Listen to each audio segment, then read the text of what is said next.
Hello friends, welcome our PYQ session. We are covering polity PYQs of 30 years and this is the lecture number 17.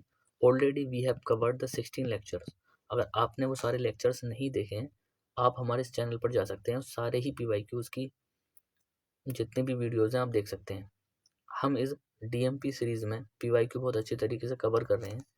हम हर question का detail में solution देखते हैं, elimination tricks भी सीखते हैं और जो भी एप्टीट्यूड डेवलपमेंट है, हर क्वेश्चन को किस तरीके से सोल्व किया जाता है या फिर जो ट्रैक्स और हैक्स एग्जामिनर के द्वारा क्वेश्चन के अंदर सेट किए जाते हैं उनको हम कैसे पहचानते हैं और अपने आंसर तक पहुंच जाते हैं, ये सारी चीज़ें हम इस सीरीज में देख रहे हैं। तो चलिए स्टार्ट करते हैं आज का session. Question number first, with reference to the financial bill and money bill in Indian parliament, consider the following statement. First, when the Lok Sabha transmits the financial bill to the Rajya Sabha, it can amend or reject the bill. जब लोक सभा कोई भी financial bill राज्य सभा को transmit करती है तब राज्य सभा उसको अमेंड कर सकती है या फिर रिजेक्ट कर सकती है ऑफ द बिल। ठीक है, अब यहाँ पर हमें कंफ्यूजन हो सकता है कि यहाँ पर की फाइनेंशियल बिल टाइप 1 या 2 की बात कर रहा है, क्योंकि यहाँ पर स्पेसिफिकली मेंशन नहीं किया गया है कि कौन सा फाइनेंशियल बिल की बात हो रही है। थोड़ा सा हमें कंफ्यूजन हो सकता है। सेकंड में देखते हैं, चलिए। When the Lok Sabha transmits the money bill to the Rajya Sabha, it can not amend or reject the bill, it can only make recommendation. Word को पकड़ना है हर स्टेटमेंट में, ओनली, ठीक है, एनी, इस तरीके का हमें वर्ड को पकड़ना है। और पॉलिटी में बेसिकली ये ज़्यादा वर्क करते नहीं हैं, क्योंकि पॉलिटी में इसमें ऐसे केस होते हैं कि ओनली मेक रिकमेंडेशन, तो यहाँ पर ऐसी ट्रिक्स ज़्यादा इस्तेमाल हमें नहीं करनी है। क्या बोल रहा है कि जो लोकसभा है जब मनी बिल को ट्रांसमिट करती है राज्यसभा को, तब it can not amend or reject the bill, तब राज्यसभा उसको अमेंड और रिजेक्ट नहीं कर सकती। बिल्कुल सही बात है। और ओनली ये रिकमेंडेशन उस पर कर सकती है। तो मनी बिल के केस में हम पढ़ते भी हैं कि राज्यसभा का इतना कोई अधिकार उस पर नहीं है, सिर्फ वो रिकमेंडेशन कर सकती है। और ये किस आर्टिकल में मेंशन है? आर्टिकल 1110 में मेंशन है। अब मान लीजिए कि कुछ रिकमेंडेशन राज्यसभा के द्वारा दे दी गई, मान लीजिए कि राज्यसभा ने कुछ रिकमेंडेशन दे दी, तब भी लोकसभा उसको एक्सेप्ट भी कर सकती है और रिजेक्ट भी कर सकती है। ठीक है, उसको एक्सेप्ट भी कर सकती है और रिजेक्ट भी कर सकती है। और मान लीजिए कि राज्यसभा ने 14 डेज तक कोई भी एक्शन नहीं लिया, 14 डेज हो गए और कोई भी एक्शन इन्होंने यहाँ पर नहीं लिया, तब भी उस बिल को जो है पास्ड माना जाएगा। समझ गए? तो यहाँ पर इसका कोई राज्यसभा की मनी बिल के रिलेटेड कोई भी वैल्यू नहीं है। तो सेकंड तो हमारा करेक्ट हो गया। थर्ड देखते हैं यहाँ पर, in case of disagreement between the Lok Sabha and the Rajya Sabha, there is no joint sitting for the money bill. कोई जॉइंट सिटिंग नहीं है मनी बिल के लिए, but joint sitting becomes necessary, ये वर्ड पर ध्यान देना, necessary for the financial bill. अब हम जनरली ट्रिक्स पढ़ते हैं कि यार एकदम से नेसेसरी वर्ड होता है तो जनरली यहाँ पर रॉन्ग होता है कि यार ऐसे कैसे हो सकता है ऑटोमेटिक कोई चीज़ नेसेसरी। यहाँ पर भी देखो थोड़ी सी कन्फ्यूजन जरूर है इस स्टेटमेंट के अंदर भी और फर्स्ट के अंदर भी। फर्स्ट की जब मैंने बात की थी ना, तो यहाँ पर यूपीएससी ने इसे फाइनेंशियल बिल टाइप 1 कंसिडर करा है। और टाइप 1 जो फाइनेंशियल बिल होता है वो वो जो होता है ना, वो मनी बिल जैसा ही होता है। उसमें भी राज्यसभा उसको अमेंड नहीं कर सकती और ना ही रिजेक्ट कर सकती। इसलिए ये फर्स्ट स्टेटमेंट यहाँ पर इनकरेक्ट है और थर्ड वाला यहाँ पर करेक्ट है। यहाँ पर जो फाइनेंशियल बिल माना गया है वो फाइनेंशियल बिल टाइप 1 नहीं, ऑर्डिनरी जो फाइनेंशियल बिल होता है उसको माना गया है। इसलिए थोड़ी सी इस क्वेश्चन में कन्फ्यूजन थी और इस क्वेश्चन का राइट आंसर था ओनली 2। ओके, चलिए नेक्स्ट क्वेश्चन पर चलते हैं। With reference to the deputy speaker of Lok Sabha, consider the following statement. भाई डिप्टी स्पीकर से हमें देखना है। फर्स्ट स्टेटमेंट क्या है कि as per the rules of procedure and conduct of business in Lok Sabha, the election of deputy speaker shall be held on such date as the speaker में fix. भाई ये जो रूल्स हैं, रूल्स ऑफ प्रोसीजर हैं और कंडक्ट ऑफ बिजनेस के जो rules हैं लोकसभा के, इसमें ऐसा बोला गया है कि जो डिप्टी स्पीकर है उसका जो इलेक्शन है वो उस डेट पर होगा जैसा कि स्पीकर फिक्स करते हैं। चलिए सेकंड स्टेटमेंट देखते हैं, there is no mandatory provision, sorry there is mandatory provision. अब जैसे ही हमने ये वर्ड पढ़ा मैंडेटरी, हमें हमारी आंखें यहाँ पर खुलनी चाहिए कि मैंडेटरी, ठीक है। अब हम पढ़ते हैं क्या बोल रहा है कि there is a mandatory provision that the election of a candidate as deputy speaker of Lok Sabha shall be from either the principal opposition party और द रूलिंग पार्टी। ये तो बात सही है कि या वो प्रिंसिपल पार्टी से हो सकता है या फिर रूलिंग पार्टी से, लेकिन ऐसा कोई मैंडेटरी प्रोविजन नहीं है, ये कन्वेंशन है, ठीक है। कन्वेंशन, कोई मैंडेटरी प्रोविजन नहीं कि यार यहीं से ही होने चाहिए, समझ गए। तो ये सेकंड स्टेटमेंट यहाँ पर इनकरेक्ट है, कोई मैंडेटरी प्रोविजन है ही नहीं। एक ये कन्वेंशन है दैट द हमारा जो डिप्टी स्पीकर है वो कहाँ से होना चाहिए, अपोजिशन पार्टी से होना चाहिए, ऐसा कन्वेंशन है, कोई मैंडेटरी प्रोविजन नहीं। तो ये सेकंड स्टेटमेंट यहाँ पर इनकरेक्ट हो गया।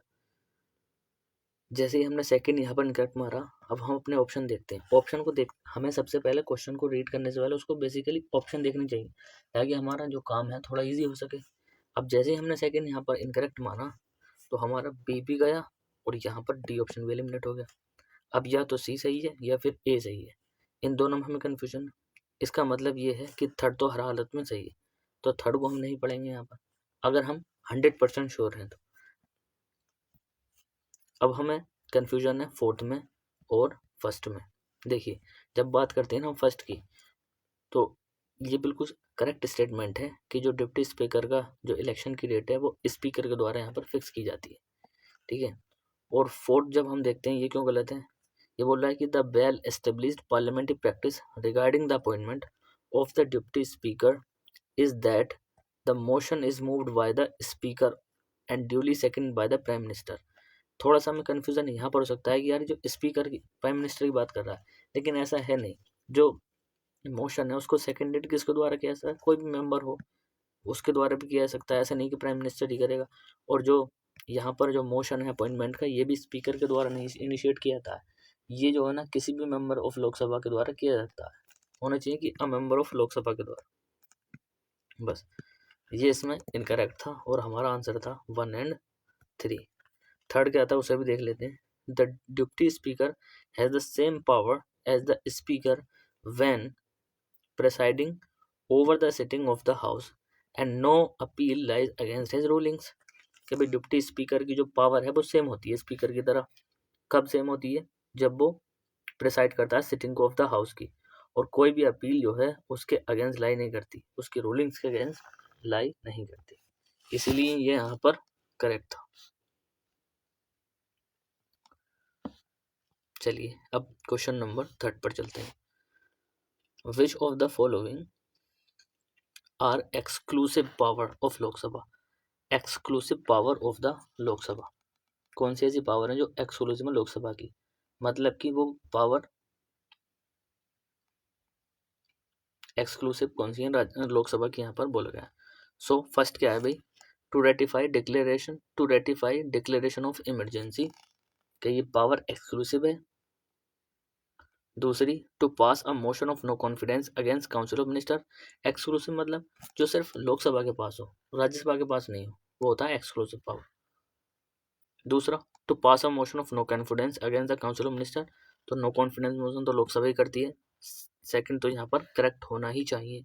जब हम मानते हैं कि सेकंड यहाँ पर करेक्ट होना ही चाहिए, तब सी ऑप्शन में सेकंड नहीं है, डी में नहीं है, सी और डी यहाँ पर एलिमिनेट।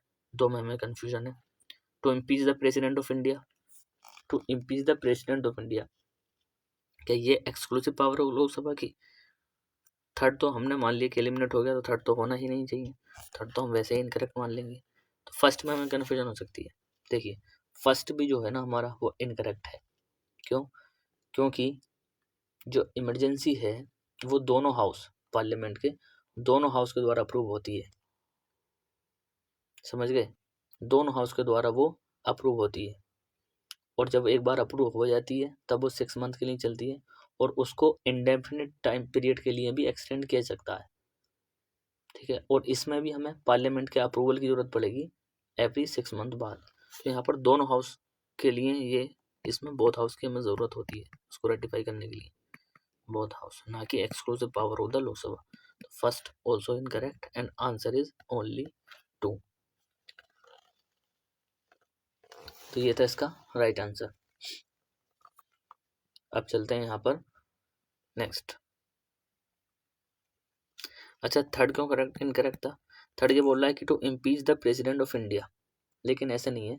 जब प्रेसिडेंट के इम्पीचमेंट का कुछ भी होता है ना, जैसे कि वो वायलेशन कर दे कॉन्स्टिट्यूशन का, सो चार जो होते हैं इम्पीचमेंट, वो किसी भी हाउस में इनिशिएट किए जा सकते हैं, ना कि ऐसा कि लोकसभा में इनिशिएट किया जा सकते हैं। तो किसी भी हाउस में हो सकता है। तो यहाँ पर ये भी हमारा इनकरेक्ट था। फोर्थ देख, अब चलते हैं अपने क्वेश्चन नंबर 4 पर।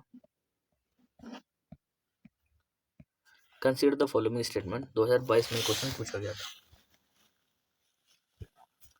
The constitution of India, the constitution of India, ठीक है, classify the ministers into 4 rank, cabinet minister of state with independent charge, minister of state and deputy minister. 4 rank में डिवाइड करता है। पहले क्या है कि साहब कैबिनेट मिनिस्टर, दूसरा minister of state with independent charge, ठीक है, और minister of state and deputy minister. Constitution, हमारा कॉन्स्टिट्यूशन क्लासिफाई करता है।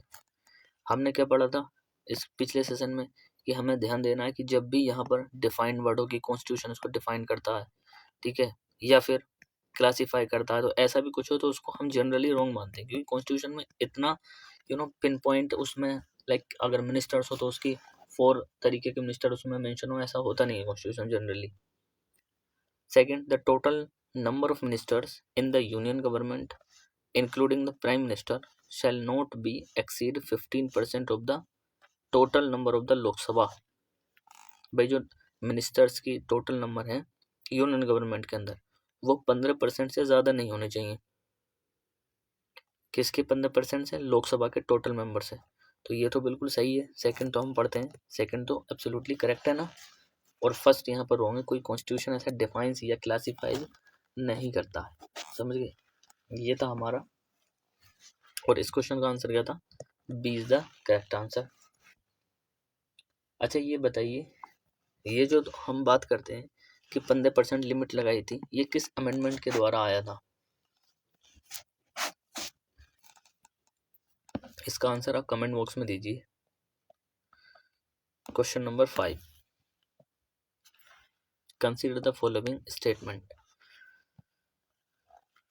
ऑप्शन देखते हैं। 3 स्टेटमेंट यहाँ पर दिए हैं, और मिनिमम 1 भी सही है और मैक्सिमम 2 सही है, मतलब एक तो हर हाल में यहाँ पर रॉन्ग ही रॉन्ग है, और हमने यहाँ पर करेक्ट पूछा है। चलिए पढ़ते हैं। क्वेश्चन नंबर स्टेटमेंट 1,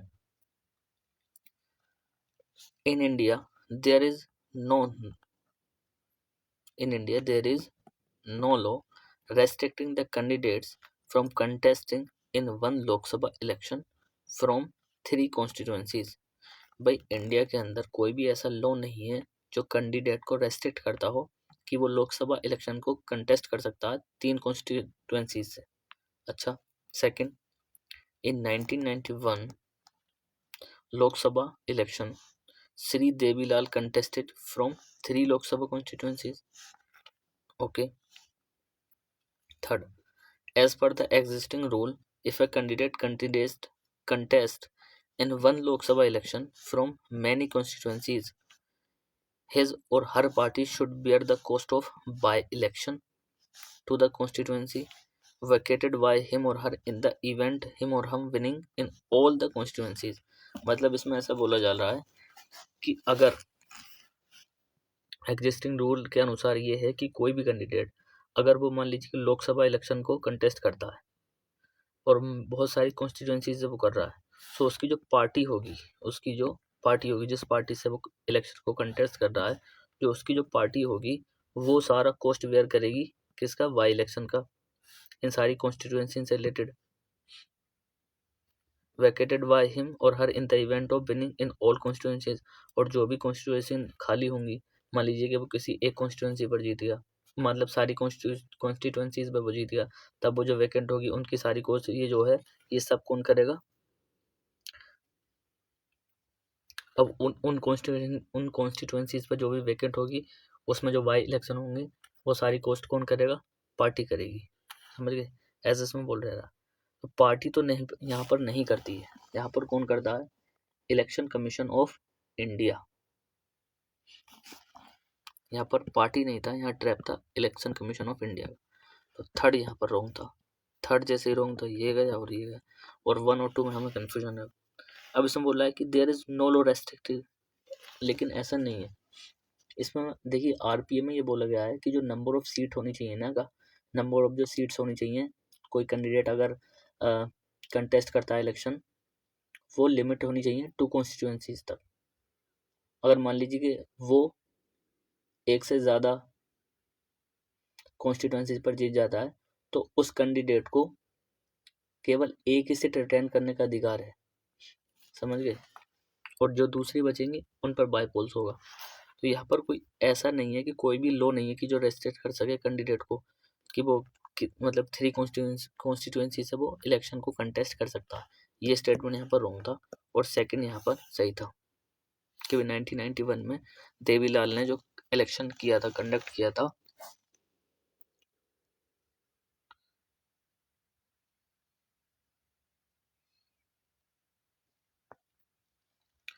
अब देखिए यहाँ पर कंफ्यूजन क्रिएट होती है कि हम यहाँ पर बोल रहे हैं कि 1 की 3 कॉन्स्टिट्यूएंसी नहीं होता, लेकिन 1991 में क्या हुआ था कि जो श्री देवीलाल थे, इन्होंने इलेक्शन को कंडक्ट किया था लोकसभा को 3 लोकसभा कॉन्स्टिट्यूएंसी से।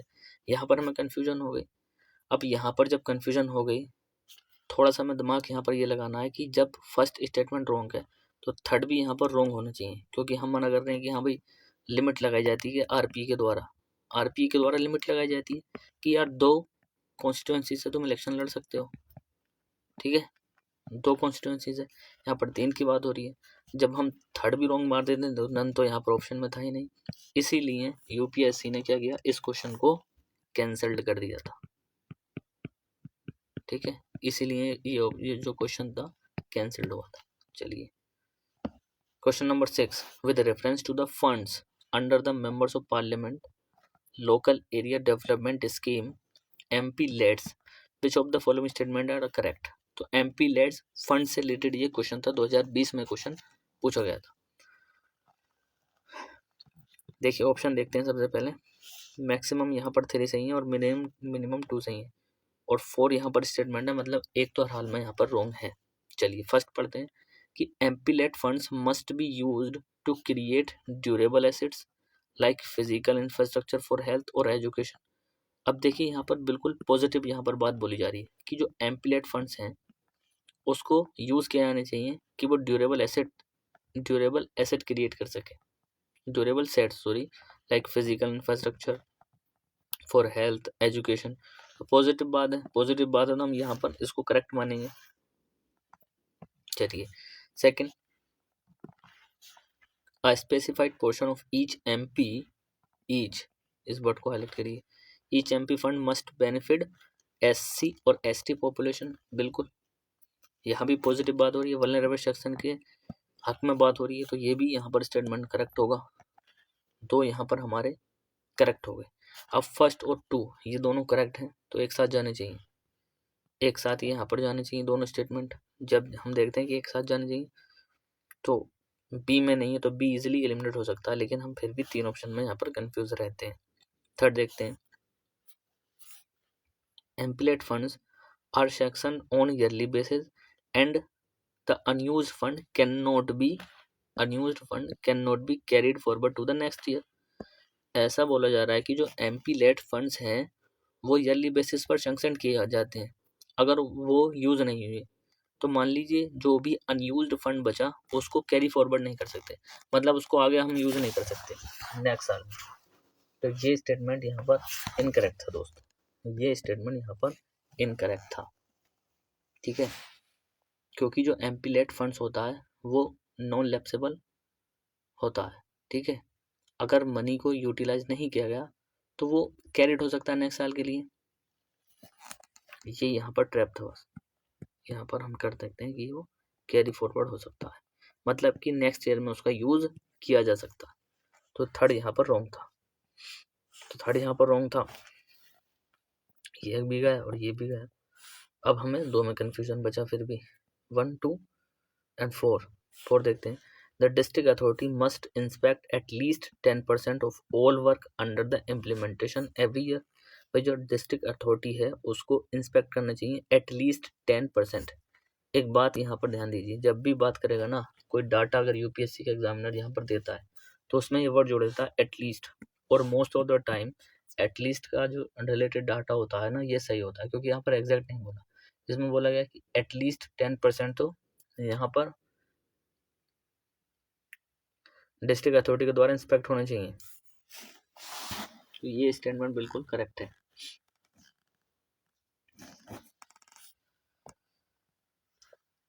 ये भी यहाँ पर करेक्ट है। तो आंसर क्या आ गया हमारा?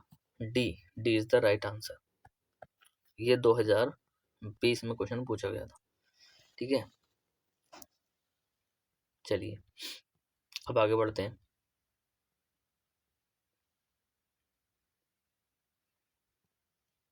Question number 7, according to the constitution, फिर भी हमें यहाँ पर ये वर्ड को हाईलाइट करना, कॉन्स्टिट्यूशन के अनुसार ये बोल रहा है, a person who is eligible to vote can be made a minister in state for 6 months even he or she is not a member of the legislature of that state। अब आप मुझे बताइए कि एमपी बनने के लिए, मतलब लोकसभा का मेंबर बनने के लिए और राज्यसभा का मेंबर बनने के लिए एज कितनी होती है, और जो एज पार्लियामेंट में होती है वही स्टेट में भी होती है। जब हम देखते हैं ना तो 30 ईयर्स होती है और 25 होती है। ठीक है, 30 ईयर्स किस केस में होती है? राज्यसभा के केस में, और 25 होती है लोकसभा के केस में इसका मेंबर बनने के लिए।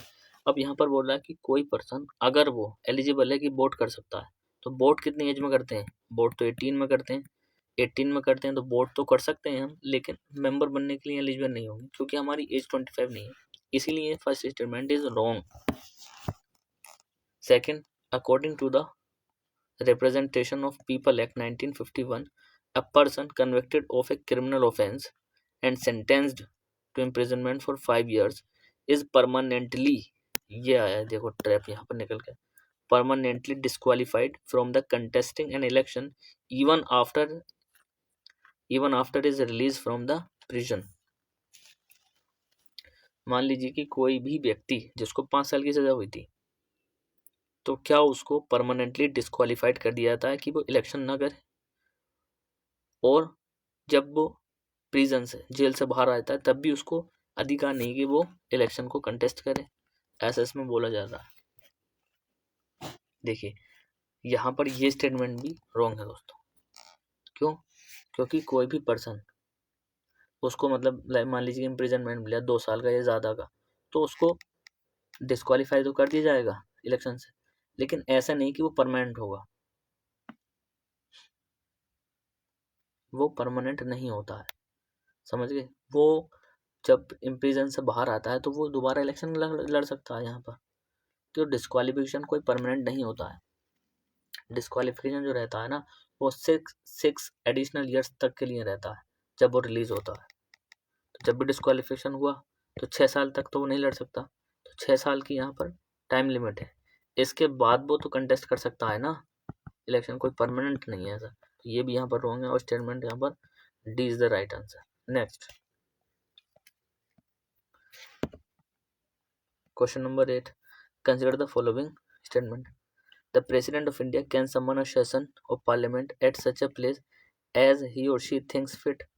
भाई प्रेसिडेंट जो है वो सम्मन कर सकता है किसी सेशन को पार्लियामेंट के उस प्लेस पर जहां पर सोचता है कि एज ही और शी थिंक्स फिट। ठीक है, सेकंड ऑप्शन देखते हैं कि भाई एक तो यहाँ पर रॉन्ग है हर हाल में।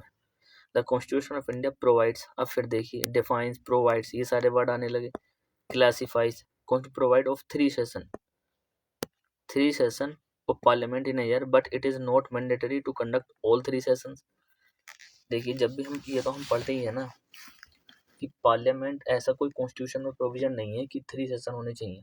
पार्लियामेंट जो है ना कन्वेंशन के द्वारा 3 सेशन होते हैं एक ईयर में, ये कन्वेंशन है, लेकिन कॉन्स्टिट्यूशन जो है इसको स्टिपुलेट नहीं करता, बल्कि आर्टिकल 85 कॉन्स्टिट्यूशन का करता है कि प्रेसिडेंट जो है टाइम टू टाइम सम्मन करेगा each house of the parliament को। समझ गए? और इन दोनों का जो गैप है ना 6 मंथ से ज़्यादा का नहीं होना चाहिए, ठीक है। एक सेशन का, जैसे कि एक सेशन हो गया फिर दूसरा हो, तो उनके जो बीच का गैप है वो 6 महीने को क्रॉस नहीं करना चाहिए। ये इसमें बोला गया है कॉन्स्टिट्यूशन में। बस कोई जो 3 सेशन है जनरली होते हैं, ये कन्वेंशन में मेंशन है, पार्लियामेंट के कन्वेंशन में मेंशन है, कोई कॉन्स्टिट्यूशन को प्रोवाइड नहीं करता, इसलिए इनकरेक्ट है। There is a no minimum number of days that the parliament is required to meet in a year. कोई मिनिमम नंबर डेज नहीं है कि भाई हाँ भाई इतने मिनिमम डेज पे पार्लियामेंट को मिलना चाहिए, तो ये बात बिल्कुल सही है। कोई ऐसा प्रोविजन है ही नहीं कि मिनिमम नंबर ऑफ डेज हो कि पार्लियामेंट को रिक्वायर्ड है to meet in a year. So ये यहाँ पर थर्ड भी यहाँ पर राइट है, थर्ड तो यहाँ पर राइट है, सेकंड रॉन्ग है, सेकंड रॉन्ग है, second wrong, second wrong, third right है, फर्स्ट तो राइट होना ही चाहिए दो, क्योंकि थर्ड हमने राइट मान लिया। So president can summon a session of parliament at such a place as he or she thinks fit. ये भी यहाँ पर करेक्ट है। अच्छा, ये किस आर्टिकल में मेंशन है? ये आर्टिकल में मेंशन है आर्टिकल 85 क्लोज 1। चलिए नेक्स्ट क्वेश्चन देखते हैं, second last question. Rajya Sabha has equal power, तो यहाँ पर राज्यसभा की इक्वल पावर की बात हो रही है विद द लोकसभा। किस में भाई इक्वल पावर बताइए? The matter of creating new और इंडिया सर्विस, नो, इसमें तो राज्यसभा की एक्सक्लूसिव पावर है। Amending the constitution, okay. The removal of the government, okay. And the making cut motions, ये नहीं हो सकता, डी तो बिल्कुल नहीं हो सकता। तो अभी बचा हमारा removal of the government and amending of the government. ये जब बात हो रही है ना रिमूवल ऑफ द गवर्नमेंट, तो ये नो कॉन्फिडेंस मोशन की बात हो रही है, समझ गए? रिमूवल कैसे होता है गवर्नमेंट का? नो कॉन्फिडेंस मोशन से। नो कॉन्फिडेंस मोशन तो लोकसभा में होता है ना ओनली, ये तो लोकसभा में होता है, तो ये भी wrong. Amending of the constitution, yes, कोई ऐसा प्रोविजन हो अमेंड करने कॉन्स्टिट्यूशन, तो वो किसी भी हाउस में यहाँ पर, चाहे वो लोकसभा हो या राज्यसभा, इनिशिएट हो सकता है। यहाँ पर हमें क्या करना है कि तुम्हें रिवीजन करना है लोकसभा और राज्यसभा की एक्सक्लूसिव पावर, क्योंकि ये क्वेश्चन बार बार पूछा जाता है, रिपीटेशन बहुत ज़्यादा है, हाई लिंक टॉपिक है। Question number 10, along with the budget the finance minister also places other documents before the parliament which include, भाई बजट के साथ साथ जो फाइनेंस मिनिस्टर होते हैं वो कुछ दूसरे डॉक्यूमेंट्स भी प्लेस करते हैं पार्लियामेंट के सामने, जिसमें कि एक तो मैक्रो इकोनॉमिक फ्रेमवर्क होता है,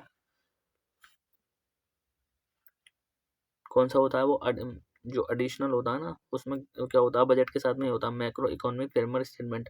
अब ये जो डॉक्यूमेंट है ये प्रेजेंट किया है because this is mandated bye, ऐसा कहाँ पर दिया हुआ है कि ये बजट के साथ में प्रेजेंट होना चाहिए, तो ये किस में दिया हुआ है कि लॉन्ग स्टैंडिंग पार्लियामेंट कन्वेंशन में से दिया हुआ है, या फिर आर्टिकल 112 और article 110 close 1 of the constitution, या फिर आर्टिकल 113 में, या फिर FRBM एक्ट, मतलब physical responsibility and budget management act 2003। इस क्वेश्चन का राइट आंसर क्या है? Option number D is the correct answer. Basically इसमें और भी दिया हुआ है कि बजट के साथ में 3 चीज़ें होती हैं, तो एक तो ये होता है मैक्रो इकोनॉमिक फ्रेमवर्क, एक और होता है medium term physical policy statement, एक तो ये होता है, दूसरा क्या होता है फिजिकल पॉलिसी स्ट्रेटजी स्टेटमेंट, एक ही होता है। तो ये 3 स्टेटमेंट होते हैं, तो 1 ये हो गया, दूसरा ये और तीसरा ये बजट के साथ में पेश किए जाते हैं पार्लियामेंट। ये था हमारा आज का डिस्कशन। आपको ये डिस्कशन कैसा लगा आप कमेंट बॉक्स में ज़रूर बताएं और जुड़े रहिए इस DMP सीरीज़ के साथ। मिलते हैं नेक्स्ट सेशन में।